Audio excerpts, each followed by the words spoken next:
Nah, tetapi ternyata begitu sudah nyemplung, kaget semuanya. Loh ternyata itu, loh ternyata. Nah,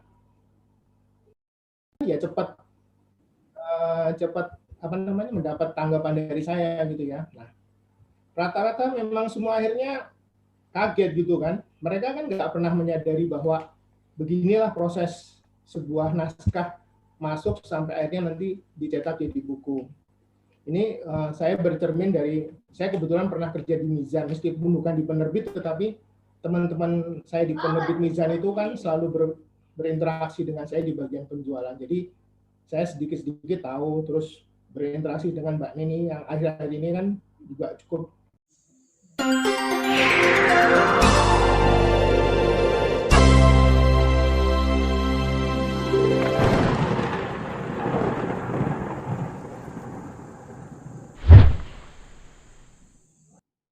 kuat gitu ya hubungannya. Jadi kita tahu lah.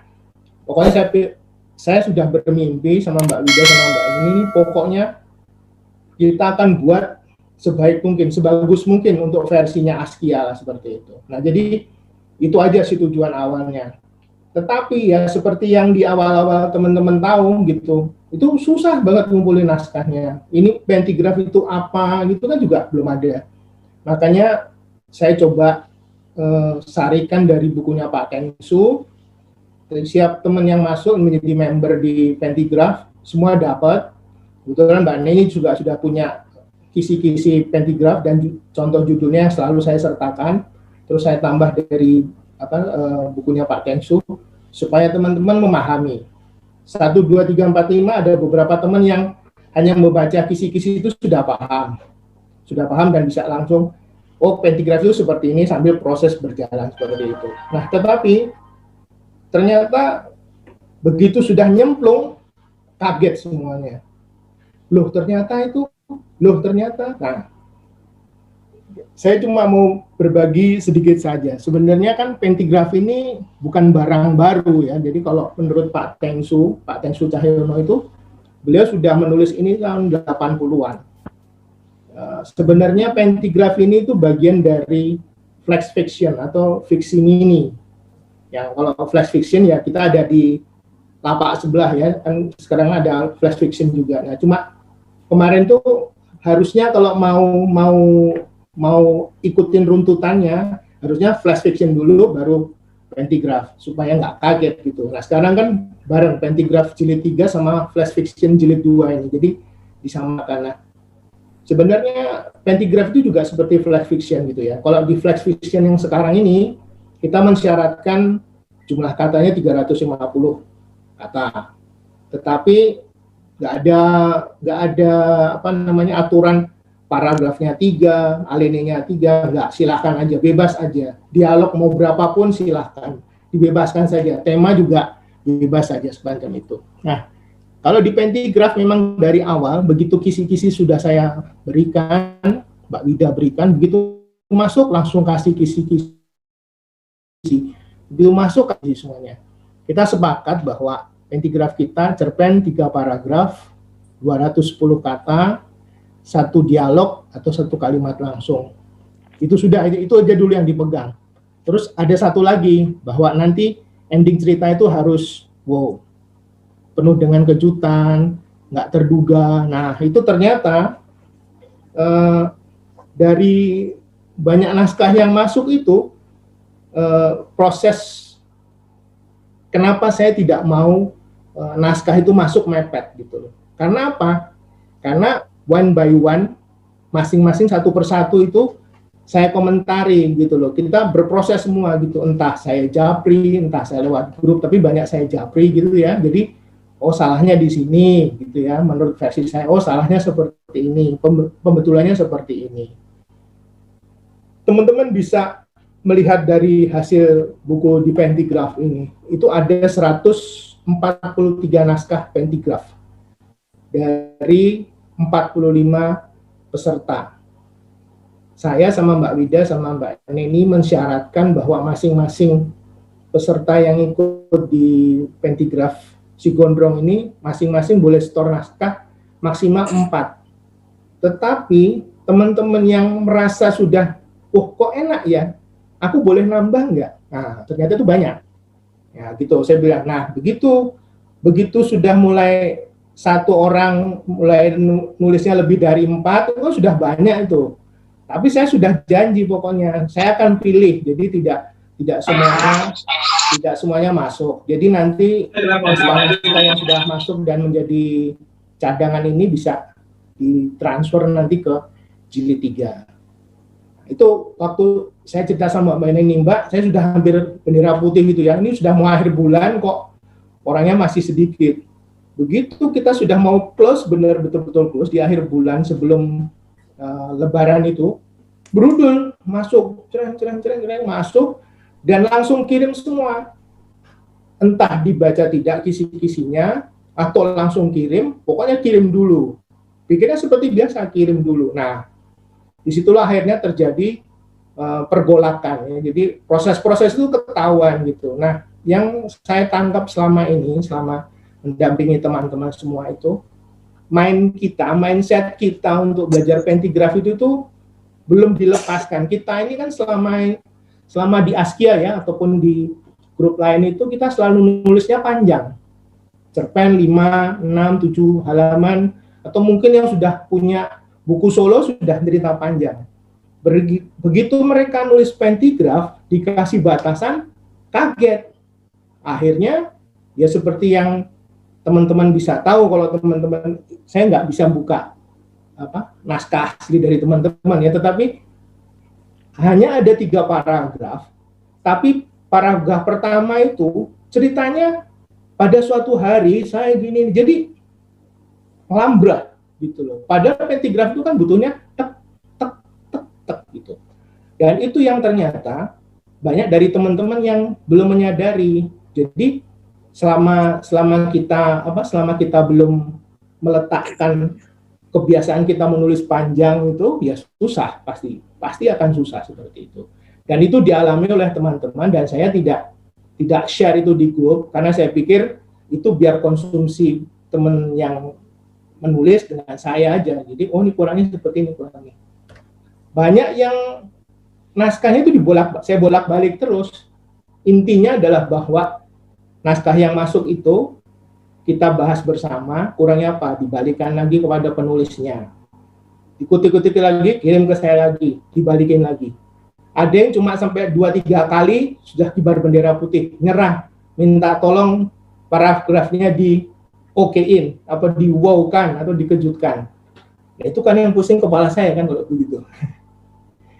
Tetapi buat saya itu satu tantangan, dan juga akhirnya teman-teman semuanya itu dari 43 itu, termasuk Bunda Neneng itu ya, sampai mengajak muridnya, terus ada yang nggak tahu di mana tiba-tiba, Mas mau belajar pentigraf, masuk aja, saya bilang nggak apa-apa, nanti kita sama-sama belajar. Nah, sebelum deadline itu, saya sama Mbak Wida itu kagetnya luar biasa, brudul naskah itu banyak sampai lebih dari, kalau dinekatin semua ini itu nggak akan setebal ini, pasti lebih tebal lagi, mungkin sampai 300-an gitu ya. Tapi saya tetap harus sampaikan ke pihak penerbit kan, bahwa supaya kos buku ini tidak akan mahal sekali gitu ya. Jadi kita batasin saja sampai berapa naskah. Nah, jadi begitu ada teman-teman yang kita batasin saja. Jadi dalam prediksi saya, begitu Mbak Neni bilang, Mas Adit,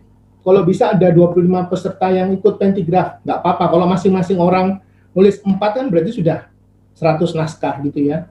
Itu belum ada apa-apanya kalau kita melihat kampung pentigrafnya punyanya Pak Tengsu gitu ya. Saya kebetulan ada buku-bukunya itu, karena diberi juga, itu satu orang nulis 4 sampai 5 sampai 7 gitu. Dan itu memang sama Pak Tengsu diperbolehkan semacam itu. Nah, saya sudah memikir gitu, kalau 25 orang 4 saja sudah 100.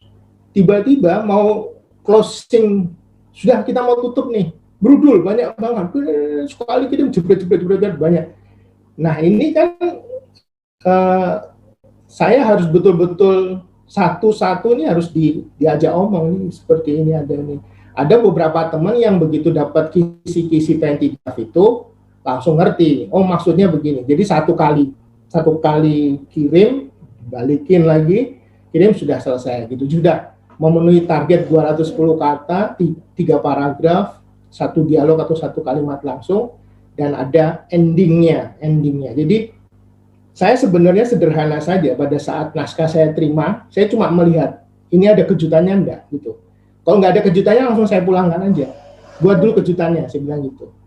Ya itu jadi kunci sebenarnya kita semua ini menulis pentigraf itu cuma begitu aja. Begitu kita nulis, ada nggak ya kejutannya gitu loh. Terus kasih aja ke siapa, kayak ke istri, kayak suami, kayak atau anak, suruh baca.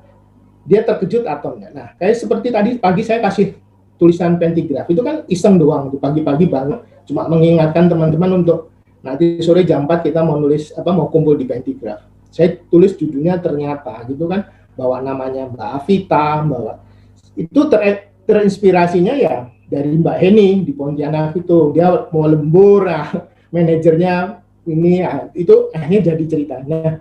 Teman-teman itu kadang-kadang kesulitan, saya mau nulis tuh idenya apa sih gitu. Nah, berulang kali teman-teman ikut kulwa dengan Mbak Neni, atau bukan saya yakin ikut di manapun gitu, tetapi kenapa susah banget menangkap ide. Terus kadang-kadang saya kasih contoh, sampai akhirnya saya diketawain, dipikirnya saya penonton Ikatan Cinta, padahal saya nggak pernah nonton Ikatan Cinta gitu toh. Tapi saya hanya ingin memberitahu Ikatan Cinta itu kan sinetron rame toh, emak-emak suka itu ya. Itu kan ide yang kita bisa ambil, bukan Aldebarannya sama Andininya, tapi sinetronnya itu apa? Saya kasih contoh dari situ. Maksud saya apa? Supaya sebenarnya teman-teman tuh duduk begini, kita, oh ini jadi ini, oh jadi ini. Jadi saya selalu melatihnya itu, buatin dulu aja endingnya, nanti ke atasnya baru, alurnya baru dibuat. Tapi ternyata tidak mudah, karena apa? Teman-teman semua menulis cerita pendeknya itu kan begini jalannya. Alurnya itu kan ke depan terus. Nggak ada yang flashback, kalaupun flashback cuma sebentar, terus begini terus. Jadi tidak pernah bisa membuat endingnya terus mundur seperti ini. Yaitu memang butuh proses seperti itu. Saya pun juga belajar untuk seperti itu. Tapi nggak apa-apa bahwa semua proses yang ada di pentigraf itu betul-betul, kalau Mbak Ida bilang ke saya itu proses yang kudu dinikmatin, betul-betul sangat dinikmati gitu lah. Jadi teman-teman ngirim 4, kirim 5, yang paling banyak ini Mbak Utami nih. Mbak Utami di Tulungagung mana? Nggak kelihatan ya. Kejutannya terjadi pun itu tidak usah sampai menggelegar pun nggak apa-apa. Nggak usah sampai menggelegar, nggak apa. Tapi paling tidak orang tuh kalau membaca gitu, kalau orang Jawa bilang, wah asem nih, semprol itu sebenarnya ini tuh. Nah, itu sudah tercapai tulisan kita di pentigraf sebenarnya. Sederhana itu saja gitu. Dan menurut saya dari 143 naskah di sini, semuanya ide dasarnya itu semuanya wow, harus kita otak-atik sama-sama. Tetap akhirnya cerita yang ada di sini udah pilihan semua, dan wow, sangat mengapresiasi semua kerja keras teman-teman di sini. Makanya saya bermimpi. Saya juga sudah bilang sama Mbak Neni, sama bilang Mbak Wit, ini kalau di Askia belum pernah ada cetak ulang, kita mau cetak ulang terus. Kalau ada orang belajar pentigraf, aku nggak malu jual buku ini. Gitu. Jadi siapapun lah, mau di grup lain teman-teman bilang, ini ada buku ini, jual aja nggak apa-apa. Gitu. Nanti ada sistem yang akan saya bagikan, nanti ke Mbak Wida sama Mbak Wit, supaya teman-teman bangga dengan apa yang sudah ada di sini. Termasuk kemarin itu saya sudah, karena bagian dari penerbit kan Mbak Neni wakilnya. Jadi begitu semua sudah masuk, sudah berproses itu, saya sudah merasa ini, ini pantas untuk dijadikan cover. Saya janjikan waktu itu sama Mbak Neni, setelah masuk itu, saya sudah memilih bukan karena selera, tetapi saya lihat, oh ini sudah pakemnya itu yang paling penting, pakemnya 210 kata, 1 dialog, terus 3 paragraf, endingnya ada Dan berapa kali sih dia harus bolak-balik berkonsultasi dengan saya, itu aja yang saya lihatkan. Nah, gitu. Saya sebutkan aja. Yang satu adalah yang jadi covernya ini tulisannya Mbak Azizah si Gondrong ini yang saya kasih hadiah ini ya untuk Mbak Azizah. Nanti saya kirimin ke Mbak Azizah. Terus yang kedua, ketiga nanti saya beritahu juga di sini. Jadi yang pertama, kenapa kita milih si Gondrong ini ya seperti Mbak Neni bilang gitu. Jadi begitu Mbak ini tulisannya gini-gini, Mbak Neni mesti juga baca sekilas ya, speed reading lah. Ini kita tahu. Terus tiba-tiba Mbak Neni, wah itu apa ini? Dia bilang itu. Ini nanti akan jadi beda sama Ahmad Askia. Jadi apa yang saya bayangkan sama wakil dari penerbit bayangkan itu adalah sama. Jadi saya sebagai bagian dari yang mengedit tulisan teman-teman ini sama penerbit klop gitu. Udah kita jadiin ini. Begitu ini jadi, wah Masya Allah. Betul-betul, saya bilang Mbak ini betul-betul sesuatu yang berbeda dengan Askia yang biasa dikeluarkan ya. Jadi cover ini betul-betul saya sangat yakin covernya ini akan sangat-sangat menjual ya. Tinggal kita pinter enggak memasarkannya buku tersebut ini. Nah, jadi dari sekian kumpulan naskah segala macam itu, memang akhirnya ketahuan siapa yang betul-betul membaca kisi-kisi pentigrafnya itu, kemudian menulis, kemudian berkonsultasi, belajar bersama-sama. Saya tidak mau dianggap mentor, nggak mau dianggap suhu. Mentor suhu itu Pak Tengsu itu, saya cuma teman untuk menemani proses belajar pentigraf ini. Kebetulan tahu sedikit, ya sudah kita mulai di situ. Nah, dari situlah akhirnya terlihat semua tulisan teman-teman itu, panjang pendek, dan kebanyakan semua kebablasan dari 210 kata tersebut. Tetapi tidak apa-apa proses itu. Dan saya juga sepakatan sama Mbak Neni, kita temanya bebas aja, nggak usah ditentukan gitu. Kalau di kampung pentigrafnya Pak Tengsu, seperti Mbak Neni bilang itu, sekarang balik ke bebas. Tapi awalnya memang beliau ini kan juga buku-bukunya kampung pentigraf semua ya. Jadi ini ada ini dongeng tentang hijau, satu lagi ada tentang korupsi. Jadi semuanya serba korupsi seperti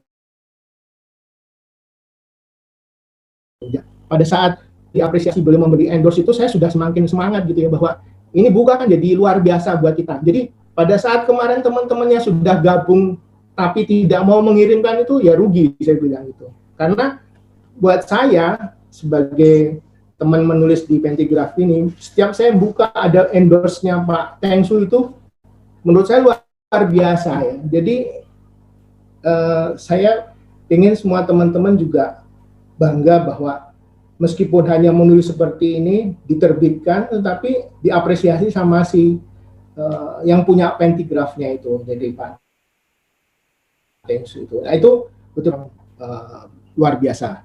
Nah, satu lagi, ada satu yang menurut saya juga mungkin teman kesulitan pada saat membuat banyak yang namanya kisahnya kisah sejati ya, true story. Ya, saya ambil contoh aja punyanya Eyang Retno. Eyang Retno itu kan nulis Bayi Terbesar sama menulis ya. Jadi saya selalu tanya sama yang kirim naskah ke saya, cerita ini cerita true story atau bukan? Saya bilang gitu. Oh, true story. Nah, ternyata memang kesulitan kita di true story itu adalah pada saat kita membuat ending yang mengejutkan atau ending yang tidak terduga. Karena sebenarnya kalau story kayak Eyang Retno ini kan beliau bercerita tentang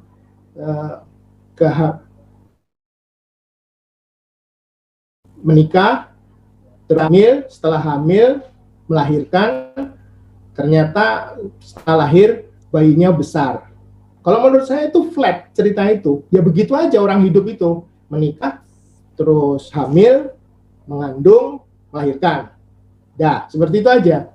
Itu saya sama yang Retno itu ngutak-atik apa yang harus kita temukan dari cerita bayi terbesar itu, yang menjadi judulnya bayi terbesar itu. Dan itu prosesnya lama gitu. Jadi saya kepingin bahwa si empunya cerita sejatinya ini, true story-nya ini adalah bahwa ini betul-betul true story, tetapi harus bisa jadi pentigraf yang enak dibaca, tetap harus menghasilkan sesuatu. Nah, hasilnya ya seperti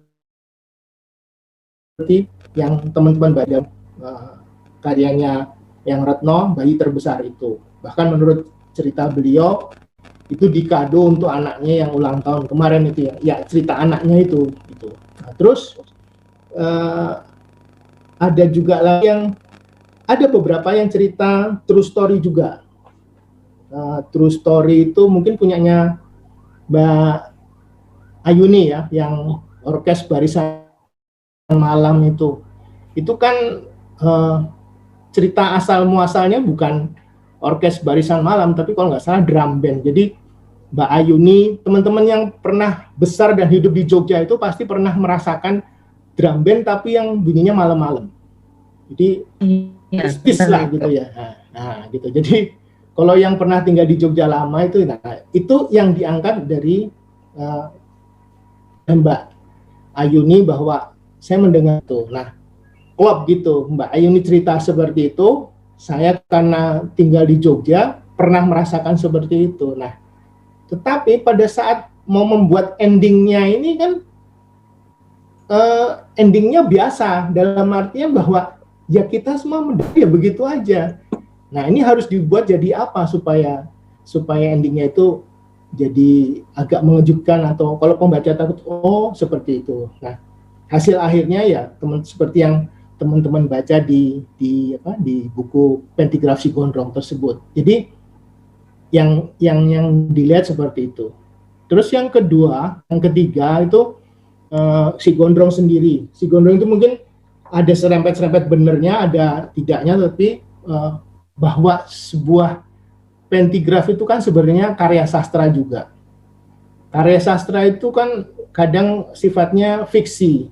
Nah, kalau kata Pak Tengsu ataupun ahli sastra yang lain, kalau karya sastra itu fiksi, maka pendekatan endingnya itu atau cerita-ceritanya itu harus memakai imajinasi. Jadi memang semuanya saya arahkan pada saat membuat endingnya adalah ending yang kita harus pakai imajinasi kita, supaya apa, kalau kita biasa saja nanti jadinya seperti cerita yang kita tulis biasa aja. Oh begini, oh ketemunya seperti ini. Nah, di pentigraf itu kita betul-betul sama-sama belajar menggali supaya hasilnya itu berbeda seperti kalau kita nulis seperti itu. Nah, bagi teman-teman yang ikut di flash fiction itu juga akan sama, karena itu flash fiction itu kan juga pentigraf itu seperti flash fiction. Jadi endingnya harus, konsep yang paling penting dalam pentigraf adalah paragrafnya itu sendiri. Nah, dan setelah paragraf baru kita menggali dari kalimat, tanda baca, ejaan dan segala macam. Data tuh. Nah, jadi menurut saya itu dinamikanya, prosesnya menulis pentigraf itu luar biasa, dan semua proses itu saya melibatkan teman-teman semua, dari teman-teman mendapatkan ide, menulis, terus saya baca, dipulangin lagi, dibaca lagi, dipulangin lagi, sampai akhirnya bendera putih berkelebat-kelebat, nyerah pokoknya kita manut. Nah, seperti itu. Nah, saya enggak mau manut gitu loh. Teman-teman lah yang harus membuat endingnya. Jadi dealnya adalah ini tulisan teman-teman semua. Saya hanya membantu untuk matchingkan menjadi sesuai dengan pakem yang kita sepakati sama-sama. Dan itu alhamdulillah terjadi, dan 143 naskah ini adalah betul-betul buah pikiran teman-teman semua yang cuma saya temenin, saya dampingin. Terus dibantu sama Mbak Wida yang berjibaku, dia urusin naskah masuk lewat email, dikirim ke saya, terus teman-teman di rekap orangnya berapa gitu, dan itu 1 bulan lebih luar biasa, betul-betul dinamikanya sangat-sangat luar biasa. Dan saya nggak bosan tadi, jujur tadi pagi begitu bangun saya membuat pentigraf ternyata itu, saya ulangi baca lagi, saya jujur berbesmili gitu ya, bahwa ternyata teman-teman itu bisa kalau sebenarnya kalau kita membuat suatu karya yang benar-benar, karena buat saya ini tantangan sekali gitu ya. Ada yang bisiki saya, Mas, kapan buku kita bisa dijual di Gramedia? Mas, kapan buku saya gini nih? Saya sih nggak mau muluk-muluk ya. Kalau ini jadi ban bagus dan teman-teman bisa jual ke siapapun di marketplace dan di tempat manapun, itu akan menjadi lebih bagus. Nah, menjadi lebih menyenangkan buat saya. Ternyata ini muncul resensinya. Saya buat memang sengaja gitu. Saya sengaja membuat resensi ini. Saya titipkan sama Mbak Heni, Mbak, di sana ada koran lokal apa, ini Pontianak Pos, oke, masukkan, dibantu ya Mbak, ya masuk rasanya. Kita bisa nerbitin seperti itu. Jadi kedepannya nanti di jilid 3 kita mau coba lagi masukkan resensi di koran lokal mana. Nggak usah muluk-muluk masuk ke koran nasional, nggak usah. Yang paling penting itu saja. Bukan di situ ada nama saya, enggak. Saya kepengen nanti teman-teman juga seperti itu. Nah, saya menjanjikannya itu juga untuk menyemangati diri saya sendiri. Nanti teman-teman yang menulis di Flash Fiction, saya akan pilih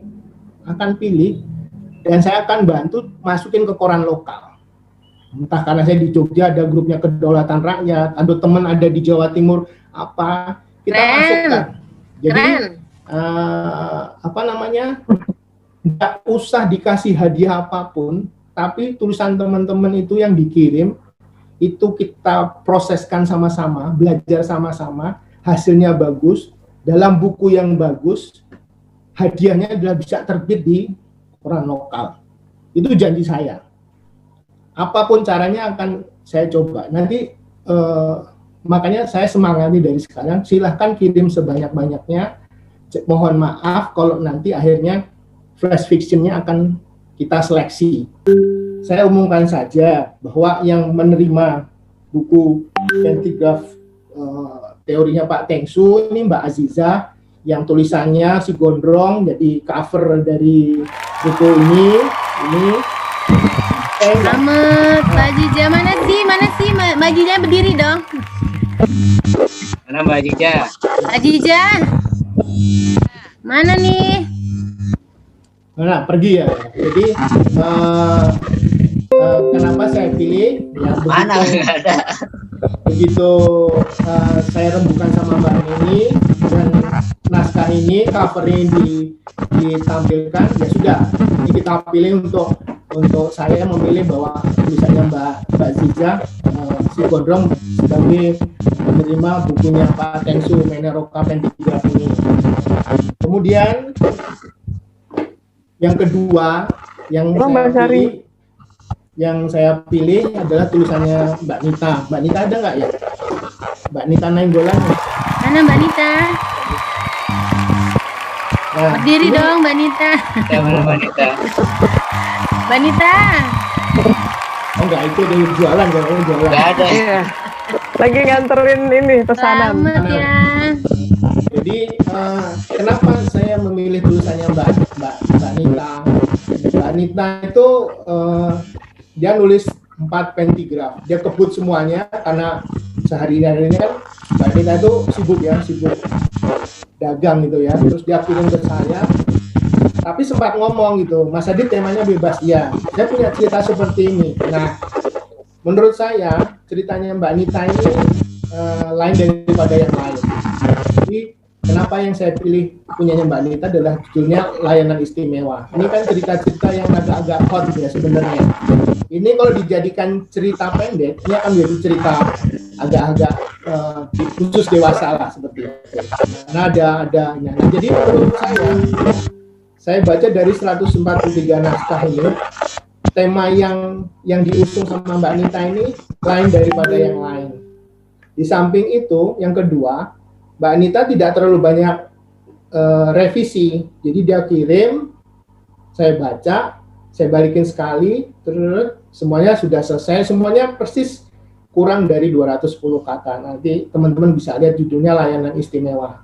Mungkin ya ada teman-teman juga, kenapa yang menang bukan punya saya, kenapa dipilih Mas Adit, milih punyanya Mbak Nita. Tetapi kalau dari 143 ini menurut saya nyeleneh gitu ya pemilihan, termasuk waktu memilih si Gondrong juga.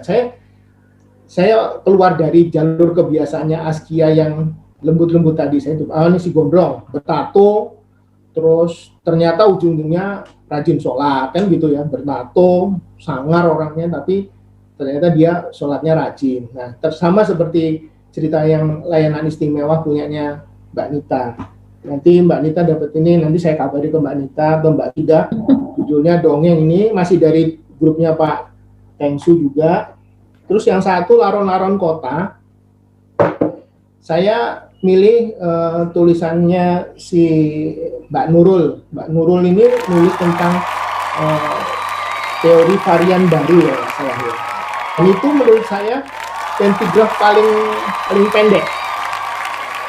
Jadi memang kita mensyaratkannya 210 kata, tapi Mbak Nurul itu nulis hanya 58 kata. Jadi begitu dia sudah kirim 3, dia japri ke saya boleh nggak ngirim lagi? Boleh, apa yang kamu mau tulis? Tulis. Begitu masuk itu, saya cuma bilang, ya udah nggak usah diapa-apain lagi. Udah jadi, maksudnya 3 kali menulis itu, proses dia 3 kali menulis, balik saya, terus yang ketiganya, aku punya satu cerita lagi buat ngedemin 4, iya. Nah, ternyata tulisan ini tuh langsung dapat. Ceritanya masih tidak jauh dari COVID-19 sih, tapi menurut saya hanya 58 kata. Nah, ini judulnya teror varian baru. Kalau dari melihat cetakannya aja sudah kelihatan bahwa dia paling sedikit dibandingkan tulisan teman-teman yang lain. Saya udah lihat di laptop saya jumlahnya cuma 58 kata. Jadi itu yang saya pilih, bukan berarti teman-teman yang lain itu tidak bagus, enggak. Semuanya beridenya bagus, temanya bebas, dan saya coba membantu semua pentigraf yang ditulis sama teman-teman itu adalah pentigraf yang insya Allah ya jadi seperti yang ada dalam buku Kita Si Gondrong seperti ini.